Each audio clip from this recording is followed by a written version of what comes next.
કેમ છો બાળકો? હું હેતલ વ્યાસ ફ્રોમ અક્ષર સ્કૂલ. હવે આપણે પેજ નંબર 54 માં શબ્દોમાંથી ર, દ, વ અક્ષરો શોધવાના છે અને એનો જે રાઉન્ડમાં છે એ રાઉન્ડમાં આપણે કલર પૂરવાના છે. તો કેવી રીતે? તો કે આ જે શબ્દ છે એ જેનાથી શરૂ થતો હોય એવો કલર પૂરવાનો રહેશે. તો આમાં છે દાદા, બરાબર? તો દાદા છે તો આ દ છે એ ગ્રીન કલરનો છે, બરાબર? તો આપણે આ ગોળમાં ગ્રીન કલર પૂરશું. એવી જ રીતે રમત, તો ર થી શરૂ થાય છે, તો આ ર માં કેવો કલર છે? લાલ કલર છે, તો આપણે આ રાઉન્ડમાં લાલ કલર પૂરશું. હવે છે સામાન, તો સ સગડીના સ થી શરૂ થાય છે, તો અહીંયા સ સગડીના સ છે એ કયા કલરનો છે? બ્લુ કલરનો, તો અહીંયા ગોળમાં આપણે શું કરશું? બ્લુ કલર કરીશું. એવી જ રીતે ગરજ, તો ગરજ છે એમાં ગ નો શબ્દ અહીંયા આપેલો નથી એટલે કોઈ કલર કરવાનો નથી. એવી જ રીતે વન, તો અહીંયા વ છે એ પીળા કલરનો છે, તો આ ગોળ છે એમાં આપણે પીળો કલર કરીશું. ગાજર, તો ગાજરમાં કોઈ કલર આપેલો નથી આ શબ્દમાં એટલે આપણે અહીંયા કલર કરીશું નહીં. એવી જ રીતે નરમ, તો નરમમાં ન આપેલો નથી તો આપણે કોઈ કલર નથી કરવાનો. પછી તો ભરત, તો ભરતમાં પણ કોઈ કલર નથી કરવાનો. હવે આ શાક છે, તો શાક, તો એમાં સ સગડીનો સ આવે છે, તો આપણે અહીંયા બ્લુ કલર કરીશું, બરાબર?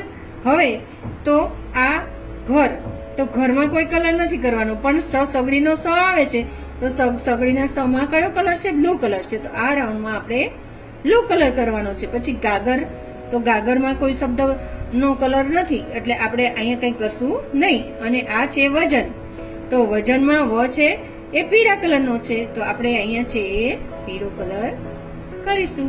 હવે તમે લોકોને શબ્દ ઓળખી અને એમાં કલર કરતા આવડી ગયું. હવે એના પછીનું પેજ છે એ પેજ નંબર 55, બરાબર? હવે પેજ નંબર 55 માં શું છે? તો કે શબ્દો વરસ, સરસ, દરદ, વરદ, દર, દસ, વદ, રવ અને વસ. તો આપણે એ પહેલા પણ કરેલું હતું કે આપણે આ ચોરસ શબ્દમાંથી આ શબ્દને શોધવાના છે. તો પહેલો શબ્દ છે વરસ, તો એ તમને અહીંયા ઉદાહરણ તરીકે આપી દીધું છે વરસ, તો આપણે આમાં ચોરસ કરીશું. હવે બીજો શબ્દ છે સરસ, તો વરસની બરાબર નીચે જુઓ તો એમાં શું છે? સરસ. હવે તો કે દરદ, બરાબર? તો પેલું નહીં, બીજું નહીં અને ત્રીજી લાઈનમાં 3 શબ્દ છે દ, ર, દ, તો તમને લોકોને દરદ ઓળખાઈ ગયું.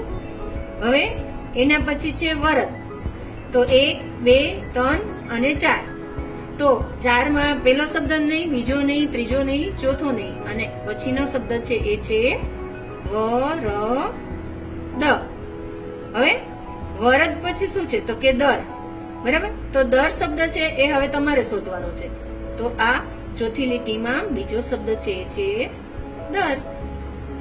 પછી છે 10, તો એ 10 છે એ 10 તમારે શોધવાનો છે, શોધો ચાલો. 10, 10 પછી છે વદ, તો અહીંયા છે વ, દ, બરાબર?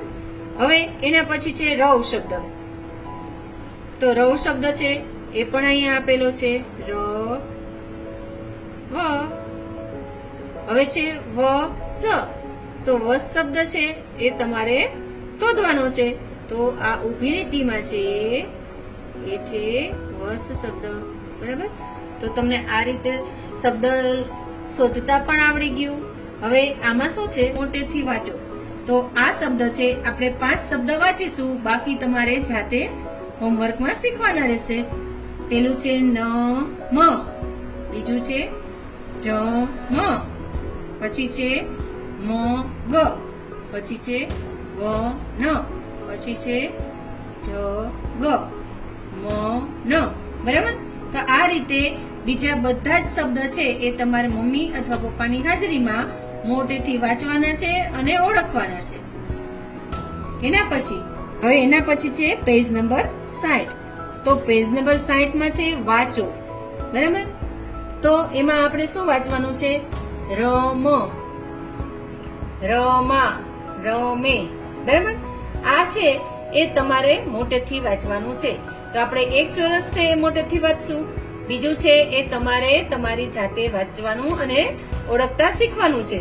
બીજું છે જમ, જમા, જમે. બરાબર? તો આ રીતે શબ્દ ઓળખી અને તમારે વાંચવાનો છે. હવે ખૂટતો અક્ષર મૂકી શબ્દ બનાવો. તો તમને અહીંયા પેલું ઉદાહરણ આપેલું જ છે, સાગર. બરાબર? તો અહીંયા ગ શબ્દ છે એ ખૂટતો હતો, એ આમાં મૂકેલો છે. તો હવે તમને અહીંયા વચમાં શબ્દ આપેલો નથી, મા અને ગ આપેલો છે. તો મા ર ગ, પછી ના ર દ. તો આપણે આ વચમાં ર છે એ મૂકેલો છે. એના પછી છે મેના. તો આપણે આ ના છે એ આપણે મૂકવાનું છે. પછી આમાં વચમાં શબ્દ ખૂટતો છે, તો મે દા ન. તો આ દા છે એ આપણે મૂકવાનો છે. એના પછી છે વે દ. તો આ દડાનો દ અહીંયા આપણે મૂકવાનો છે. પછી છે ના. તો આ ગ છે એ ગ આપણે મૂકવાનો છે. પછી સા આપેલો છે, અહીંયા મા છે, મા એ આપણે મૂકવાનો, એટલે કે મા સા. હવે ના આપેલો છે, તો આ કા છે એ આપણે મૂકવાનો, એટલે કે શું થશે? કાના. પછી વ આપેલો છે, વચમાં એક શબ્દ નથી આપેલો અને દાન આપેલું છે, તો વચમાં શું હશે? રકાબીનો ર. વ ર દાન. બરાબર? હવે વાંચો અને લખો. તો આમાં છે એ તમને જે આપેલું છે એ પ્રમાણે પાછું અહીંયા લખવાનું છે. ડાવ. તો તમારે પણ અહીંયા દાવ લખવાનું છે. એના પછી છે વરસે. તો તમારે પણ અહીંયા વરસે. પછી સેવ. તો તમારે આ બે લીટીની વચમાં સરસ મજાના મોટા અક્ષરે શું લખવાનું રહેશે? સેવ. સારે. તો તમારે આ બે લીટીની વચમાં અહીંયા સારે લખવાનું રહેશે. તો એવી જ રીતે તમારે આ બધા શબ્દ છે એ લખી, સરસ અક્ષરે લખીને ફોટો પાડીને મને મોકલાવાના રહેશે. હવે નીચે પૂછેલા પ્રશ્નોના મૌખિક ઉત્તર આપો. તો વરસાદ છે એ કઈ ઋતુમાં આવે છે? તો તમને બધાને ખબર છે વરસાદ છે એ ચોમાસામાં આવે છે. નદી કે તળાવ કઈ ઋતુમાં ભરાય છે? તો નદી કે તળાવ છે એ પણ શું છે કે જ્યારે ચોમાસામાં વરસાદ આવે ત્યારે નદી અને તળાવ છે એ ભરાઈ જાય છે. નદી કે તળાવમાં પાણી ક્યાંથી આવતું હશે? તો વરસાદ જ્યારે આવે ત્યારે નદી અને તળાવ બે ભરાઈ જાય છે, એટલે કે જ્યારે વરસાદ આવે ત્યારે નદી અને તળાવમાં પાણી આવે છે. તો પછીનું છે તમે પાણી ક્યાં ક્યાં કામ માટે વાપરો છો? બરાબર? તો આપણે નાહવામાં, ધોવામાં, બરાબર, પછી તો કે વાસણ ધોવામાં, કપડાં ધોવામાં વગેરે જગ્યાએ પાણી આપણે વાપરીએ છીએ. હવે પાણીનો ઉપયોગ ક્યાં ક્યાં થાય છે? તો પાણીનો ઉપયોગ રસોઈમાં, બરાબર ને? આપણે રસોઈમાં કરીએ છીએ, પીવામાં કરીએ છીએ. પછી છઠ્ઠું છે પાણી ન મળે તો કયા કયા કામ ન થઈ શકે? તો પાણી ન મળે તો પેલા તો શું ન થાય? તો કે પાણી ન મળે તો અનાજ આપણને મળે નહીં, કારણ કે ખેતરમાં ખેડૂત અનાજ ઉગાડે છે ત્યારે એને પાણી પાય છે તો જ અનાજ ઉગે છે. પછી તો કે બીજા નાવા ધોવાના, કપડાં ધોવા જેવાના રૂટીન કામો છે એ પાણી વગર શક્ય નથી. એટલે પાણી વગર આપણે નાવા ધોવામાં, રસોઈમાં બધામાં જ તકલીફ પડે. ગાયો ભેંસો પાણી પીવા ક્યાં જાય છે? તો કે ગાયો ભેંસો પાણી પીવા નદી કિનારે જાય છે. પક્ષીઓ પાણી ક્યાંથી પીવે છે? તો પક્ષીઓ છે એ પાણી, આપણે પાણી માટે એક ઠીબ રાખેલી હોય છે, અથવા તો ક્યાંય ગામનો ચોરો કે ચબૂતરો હોય ત્યાં પણ પાણીની વ્યવસ્થા રાખેલી હોય તો છે પક્ષીઓ છે એ લોકો ત્યાંથી પાણી પીવે છે. ખેતી માટે પાણી ક્યાંથી આવે છે? તો ખેતી માટે પાણી પહેલા તો વરસાદમાંથી આવે છે, પછી વરસાદની ઋતુ પૂરી થઈ જાય પછી ગામમાં જે નહેર કાઢેલી હોય અથવા તો નદી હોય તો એ નદી દ્વારા, અથવા તો ટ્યુબવેલ દ્વારા, અથવા તો કૂવો હોય ખેતરમાં તો કૂવા દ્વારા ખેતી માટે પાણી આવે છે. પાણીનો નળ ચાલુ હોય તો તમે શું કરો? પાણીનો નળ ચાલુ હોય તો પાણી છે સાવ નકામું વેસ્ટ જાય. તો આપણે શું કરીએ? તો કે પાણીનો નળ ચાલુ હોય તો આપણે ત્યાં જઈ અને પાણીનો નળ છે એ બંધ કરી દેશું. બરાબર. તો તમને પાણીનો ઉપયોગની વિશે ખબર પડી ગઈ છે.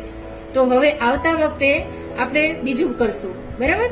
તો તમને જે હોમવર્ક આપેલું છે કે તમારે આ હોમવર્ક છે વાંચો અને લખો, તો તમારે વાંચતું જવાનું અને લખતું જવાનું અને એનો ફોટો પાડીને મને હોમવર્કમાં તમારે મોકલવાનો રહેશે. Thank you.